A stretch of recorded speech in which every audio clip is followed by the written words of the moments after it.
just persistence with this thing pays off.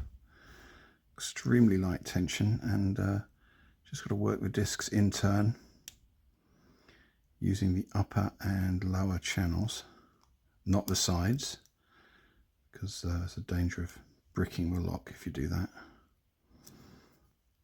Get to that second. The first two discs are touching each other, which makes getting onto the second disc, which is the one that binds first, actually quite difficult.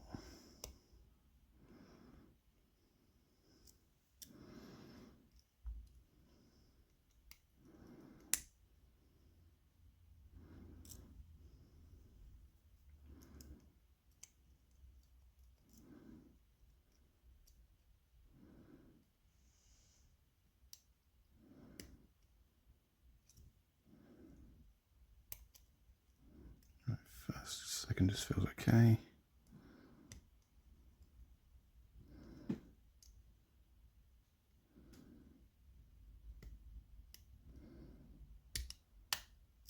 And there we go.